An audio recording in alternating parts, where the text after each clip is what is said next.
Yo, what's up, everybody? How's it going? We are coming live. It's Monday, October 6th. It's 9:30 p.m.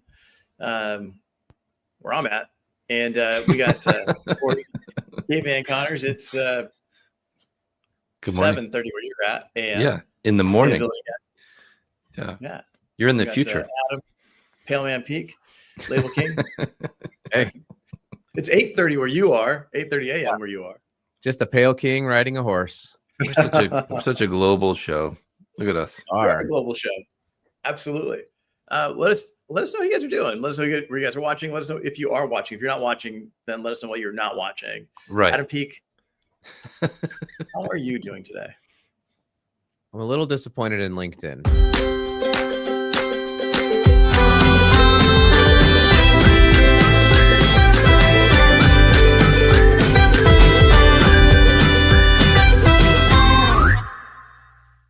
To LinkedIn. This may be a problem with LinkedIn. We'll keep trying. So I got that too. We're live now. Wait 30 seconds to see if nothing changes. Try ending this stream. All right, I'm out. If we can't be live on LinkedIn, I'm out. So I'm live. Oh, Gene's watching. Oh, he great. thinks he's watching, right? Yeah. Or maybe this is just an AI generated version of us, Gene. That's right. You might not be watching at all. You might. How do we even know if you're real, Gene? Yeah. Gene's from the future. It's 8:32 a.m. So commenting. Avelio. Before we get anywhere at all, I apologize in advance for my laggy streaming coming from the middle of nowhere, Indonesia. It looks great. Yeah. I mean, the good news is you look better than me on camera. Because if that's possible. I mean, yeah. Although I did Adam looks great. I did my first face mask with two of my daughters. So very noticeable. It's feeling extra lovely. You're working on your human packaging. Yeah. Yeah, it was creepy though. Am I allowed to show? I'm gonna. What is your head, like 32 ECT? It's a double wall situation. It's the edge of your head crushed at 32 pounds. It's soft touch. So I did take this picture because the #1 show in the US today was apparently a show called Monster on Netflix. And it came on the screen before my daughters and I were going to watch Clueless. And there was this strange similarity between. I started watching the Silver Bachelor. Oh no! I don't know. I'm like, why would anybody watch this? I'm like, let me see what this is about. It's actually watchable. Oh, I don't know. He's invested. Okay. Great. I watched all the ladies come out of the car and introduce themselves to this old guy, and I'm like, you know what?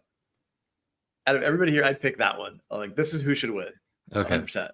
He's got a now. favorite. Now you have to watch to see if she gets voted off or if you're right. Don't tell us who it is, and then when she wins, then let us know.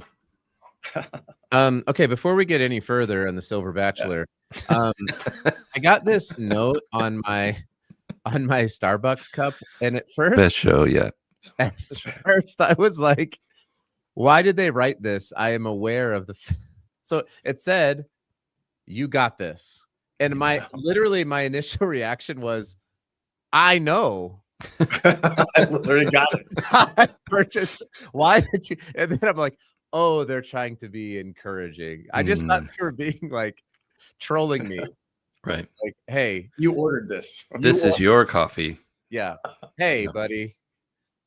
You ordered this. Killer boots, man. Killer boots, man. It was talking about coffee. I went to a place in Singapore called Bacha Coffee. Oh, so yeah. I've been there. You walk in, it's this palatial spot that makes coffee, and it's all packaging all across all the walls, and they have a cup of coffee, a cup like this big of coffee. That's $130. Wow. Now is that US dollars or yes, US dollars? I don't know what their currency is. No, it's US dollars. How was it? Was it delicious? Yeah, it was like regular coffee. was a little more bitter. Wait, so okay, let's keep going here.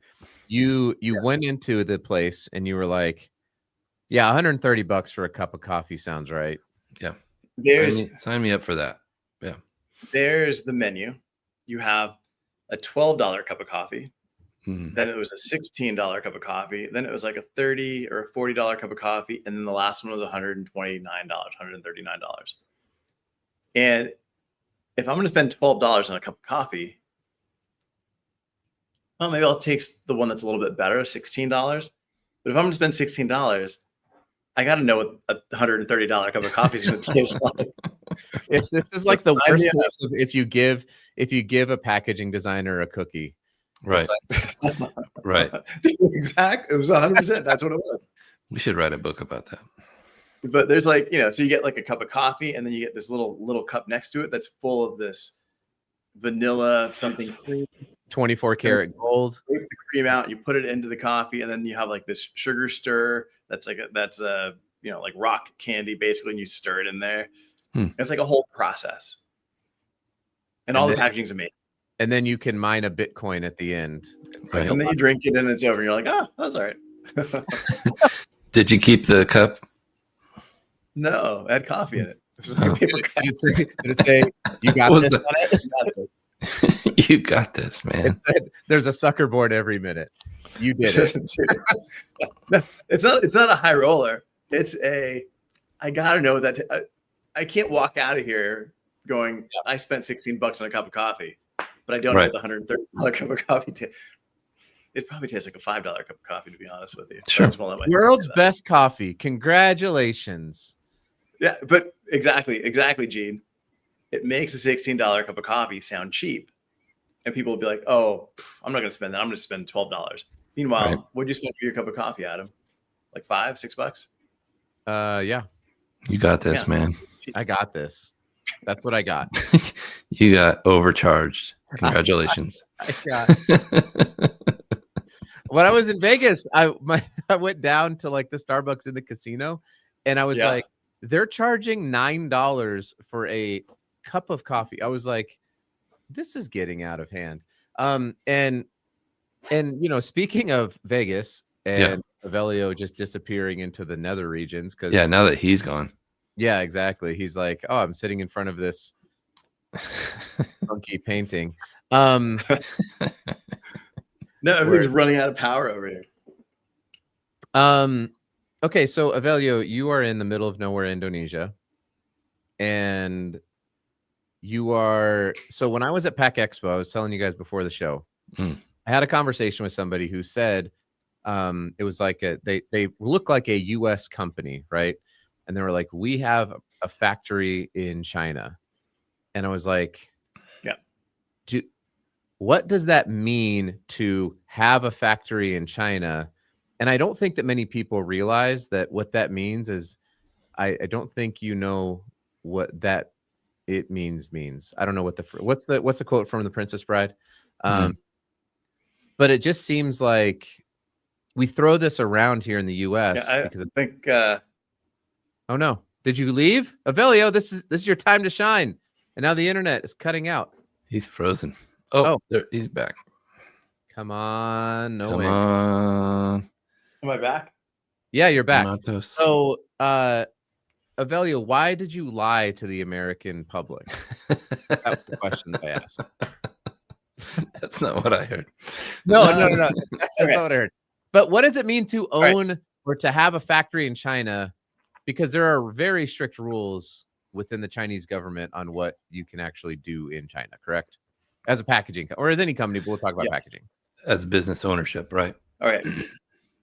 So there's a lot of companies in the US, and don't be surprised to hear this. There's a lot of companies in the US that will say they own a factory in China, they have a joint partnership, or they've got some type of investment in a factory in China. So come to my factory in China and we'll show you around, right? And you'll get on a plane, you'll go visit this factory, you'll show up into this factory, they'll have whatever company you met with, they'll have their name on a billboard in front.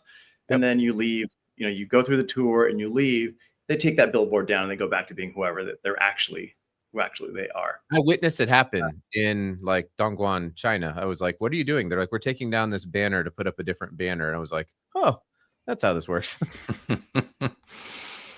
Yeah, that's exactly what happens. But there are companies that like they could have a press there, like they could have some sort of a financial tie, right? Or no? So the way that it works a lot. Sorry, I just had to say goodbye to my kid going to school. I thought you said I had to take a bite of my kid. He's going to school. Yes. I was like, that's a Don't very do that. complicated sentence. Okay. You broke So up. I can't speak for every company out there. Right. But what I will say is like idpdirect.com. So you can go check us out. We actually own a factory in China. We own a factory in Indonesia. We've got one in North America and one in Europe. Because we're owned by a Chinese national, right, that has the facility, that owns the facility in China, then there's other, then you can purchase factories outside of that. If you're an American-owned company by an American CEO, American founder, you cannot purchase, you cannot invest in, and you cannot build that partnership in a factory in China. What you can do is you can go and you can source a bunch of factories, and because you're buying boxes from a company in China or molded inserts or whatever it is, and they want to get those orders, they want to help you get those orders. They're going to say, yes, we have a joint venture. Joint venture being that you've got some kind of an investment in there. The investment you have in there is purchasing the boxes. You pay, yeah, you send the money for the boxes and then they ship the boxes, just like. Yeah, 100%. So those are, that's a big scam. Does this go for any I mean, you said American, but if it was owned by, an Australian, anybody that's not a Chinese national, it has to be a Chinese national.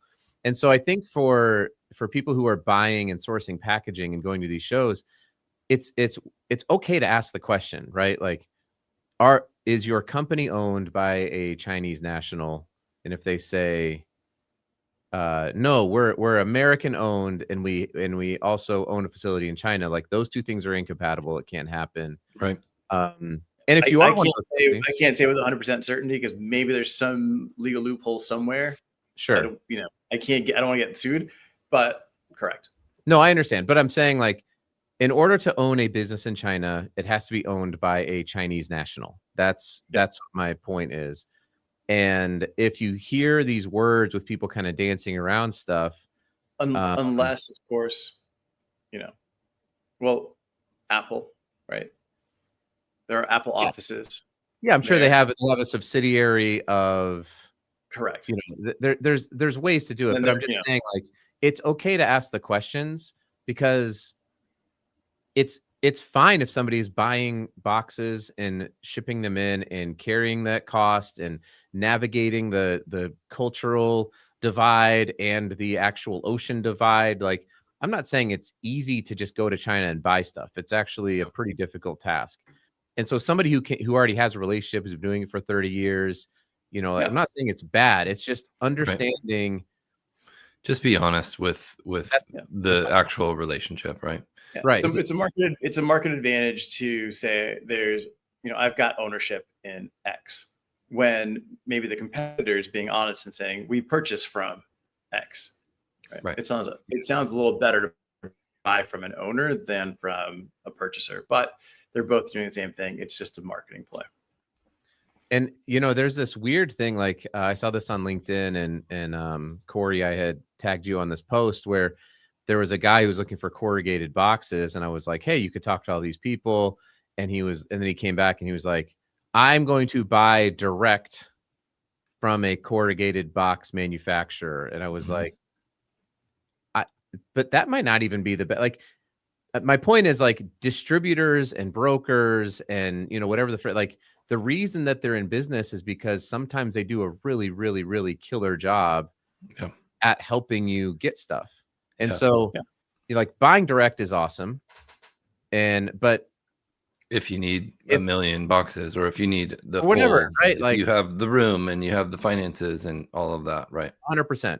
It's not necessarily, right? So if you purchase from us, we'll finance it and we'll bill you on delivery. So as you're pulling from our warehouses and you're pulling like a case at a time, then you're paying a case at a time, right? Yeah. Like that's the way, which is pretty abnormal for a manufacturer, to be honest. Most manufacturers don't want to be involved with that. They want to make them and get rid of them, ship them out. And so you certainly have a major advantage there, Velio. But I think where companies that don't produce come in and say, look, we can provide all of this packaging together as one shipment, that becomes a really nice deal for the company that's purchasing. Sure. Because they don't want to have 16 trucks showing up a week and all of these different things. So there's certainly ways, there's pros and cons to both options. Exactly. And that was my point, is don't just rule out, especially on like flexo printed corrugated here in the US, like the full vertically integrated corrugated companies are hard to buy from right now. Right. And so anyway, you're not showing up saying, hey, I need to order 1,000, or even I need to order 10,000, because they're running hundreds of thousands, if not millions, for distributors. Yeah. So for you to actually get it, corrugated is very local. You want to buy it local. You don't want to buy, for the most part, especially bulk, large boxes, things like that. You don't want to buy. Get in the queue. Yeah, you got to go through a distributor because they're already in the queue. Right, and they probably have production near where you're looking to. And there's mill cycles of paper, and so if you need, but like you could be 16 weeks out trying to buy direct and paying more money. That was my point, but Avelio, I know that you're on it's late there. I want to make sure that we're mindful of your time. What so you're in Indonesia, and then you're like traveling, like you're circumventing the world. You're circumcising the world. After this I'm full circumcision all around the world. After this, I'm heading over to Spain for a couple of days, and then I'm heading over to London for a couple of days, and then I head home. Okay, so London Packaging Week. Yeah. What's your travel tips for this global circumcision? Like, just give us the tips. No, there's minimum coffee price $120. Don't pay more than $140 for a cup of coffee. That's right. 130 is max. And minimum, right? If it's not 130, you don't want it. You don't want it. Do you travel with your own pillow? I started doing that. That was kind of nice. No. How do you squeeze that in? I have one of those purple. I use one of those purple pillows. Things like 20 pounds. My wife bought a travel one of those for that reason. Oh, really? Yeah, she loves it. Great. Well, Avelio, during your travels, just remember, you got this. You got this, Avelio. You got this. Thumbs up, man. Thanks for joining us, guys. Do me a favor, go check out the last episode of Packaging Unboxed. Talk to Stephanie Doyle on print production. We get into like file setup. Get yourself a Packaging Unboxed podcast shirt. Don't. It's really itchy. It is not. No, it's not. It's great. High quality.